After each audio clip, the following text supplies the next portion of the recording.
story of creation always comes to my mind when our Director of Religious Education, Carol Zimmerman, leads our UU 101 class on a meditation on story. She asks us to imagine a favorite story from our childhoods, and that was mine. Of course, over time, the story of evolution is what I believe in now. But as far as stories go, evolution is not all that great of one. There are too many characters. It doesn't really have an ending. The plot is too intricate to follow at times with its DNA and mutational technicalities. So let's look at another creation story.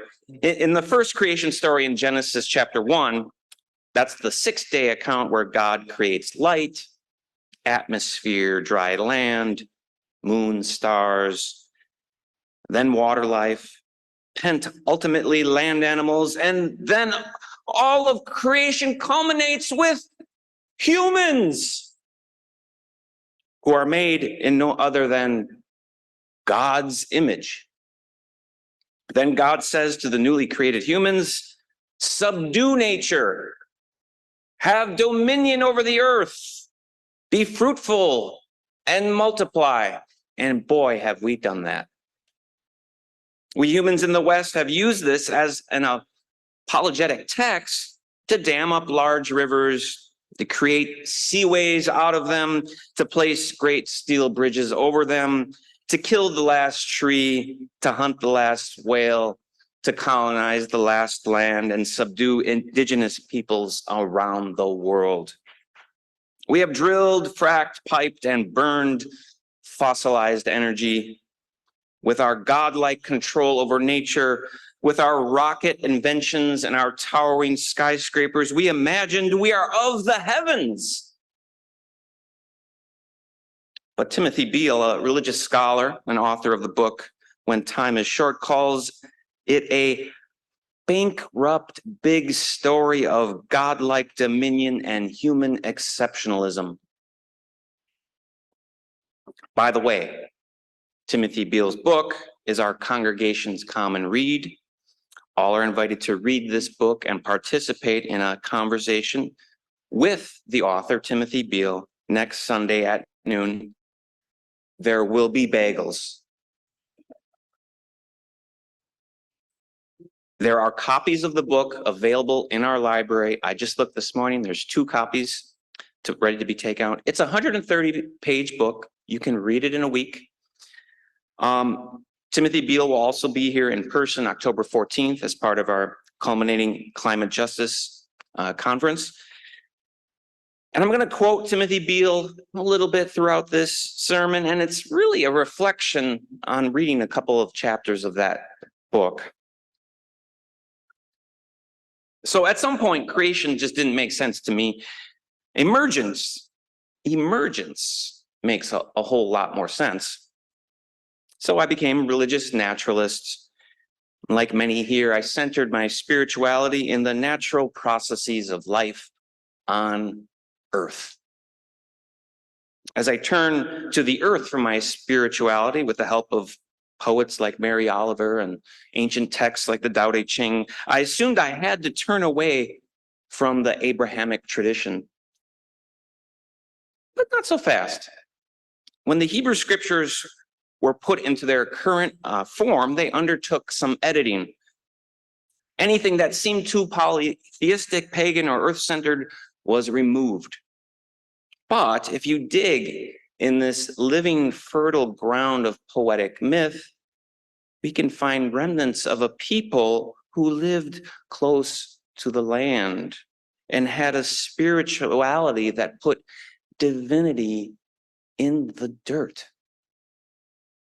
Earth wisdom still lives in the biblical tradition.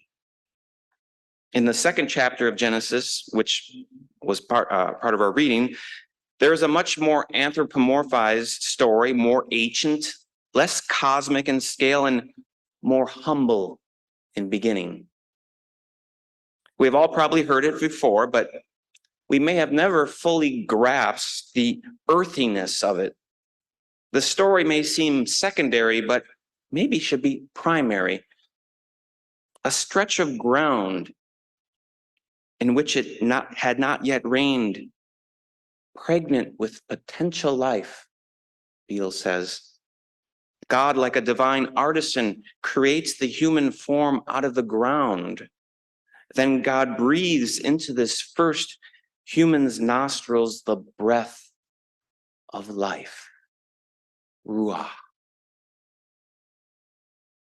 Eventually, the human works the garden, and God sees that it is not good for the human to be alone. God creates other animals, presumably in the same way, from the dirt. Not a suitable helper or partner is found, and God takes part of the human's side and creates the sexes. Traditionally, the word that I'm translating as human has been translated as man. Human is a better translation because it's not gendered, and that's more reflecting of the Hebrew word Adam. Perhaps groundling or earth creature is a better translation. Beale translates it as humus being. I must say, every time I see that word humus, I think of hummus. So if I do say hummus in this sermon, please know I mean humus. Because I really love hummus. I don't know about any of you, but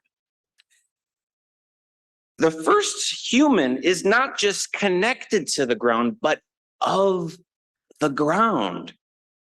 The Hebrew ha'adam is connected to ha'adamah. And so in English, the human comes from the humus.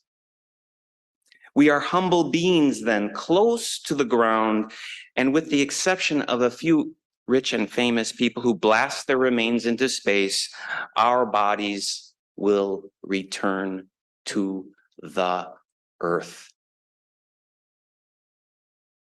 Breath does give us life. When we breathe our first breath, we are born. When our breath ceases, we return to the ground. We are of the earth and of the breath. So then, as Beale says, the human groundling is divinely inspired soil, spiritual dirt, intimately connected to the ground and close to God as breath.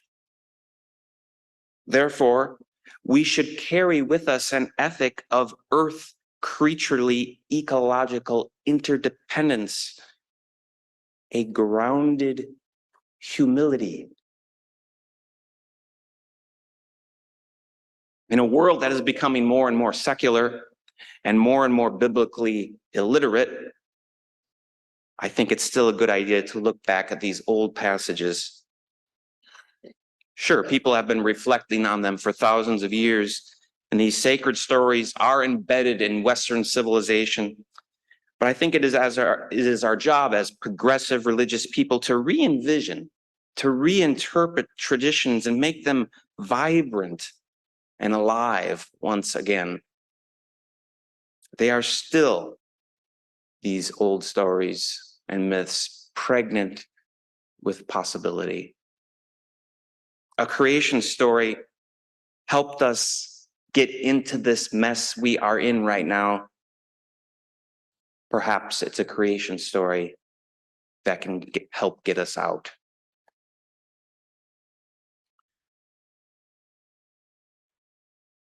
For too long, religion has fed into our denial of death. And as we process the fact that our species is not immortal, and ponder the whole scheme of everything, and the blizzards and the floods and the hurricanes and the droughts of the world, the one thing that may get us through is myth, poetry, and earth-centered wisdom. These are not scientific explanations, but creative mythopoetic renderings of the world.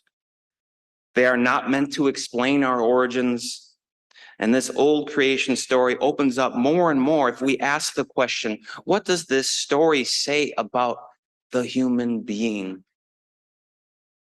Religion, after all, is a way of interpreting the world, being full of the poetics of earth, the creatureliness, radically undermines the delusions of dominion and human exceptionalism. In and of the earth, human spirituality is intimately related to the divine and grounded in the earth from which life emerges and which it returns. Rooted in the body of the earth, the ground itself is sacred. I've really sensed this locally since the spring when I started biking on low traffic country roads around here. See the way the land curves, the way my carbon fiber frame hugs the turns, the way I can feel its upward lifts and the attitudinal gains in my muscles. As the rocks poke out of the ground, sharply announcing their ancient origins, the way the post-sunset hues illuminate the field lines, the world is too beautiful for us to ever leave it because we belong here and are of it.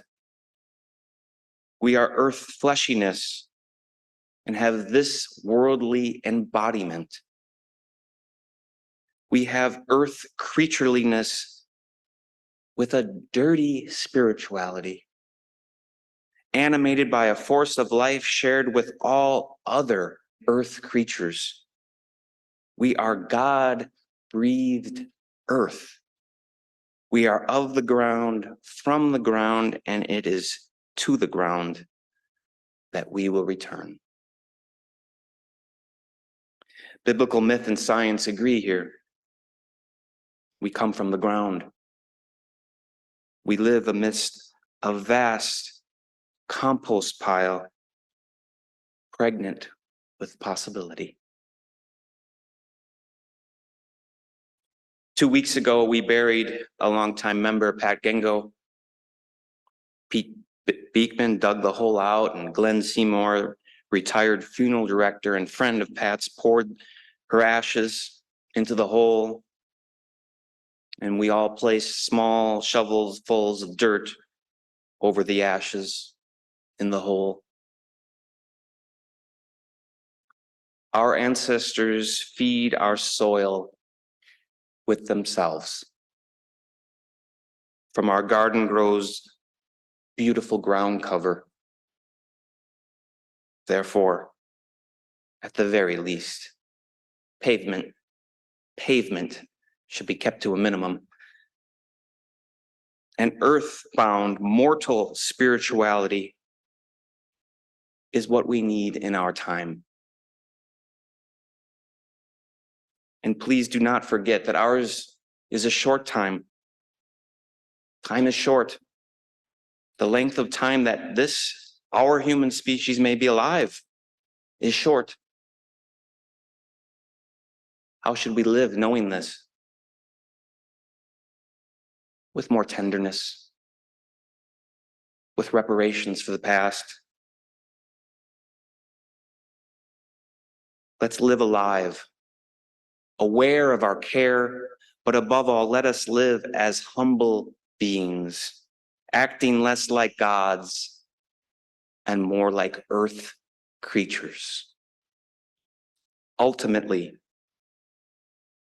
we will return to the ground, taking part in the new lives to come. Perhaps we can treat the land as a living character of our story, a land that has inherent value and who is in intimate relationship with our lives and with the divine.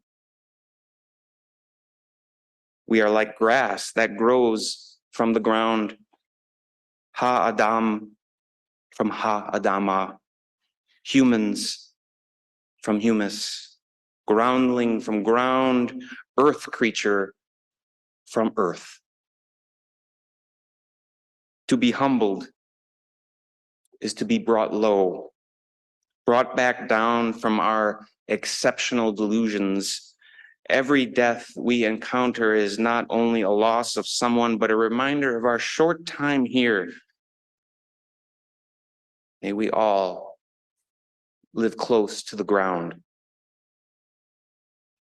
For on it and in it we can rely. So absorb the abundant beauty that is still left.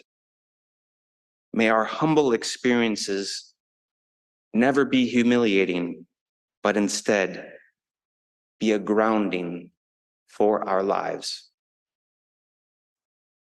So may it be, and amen.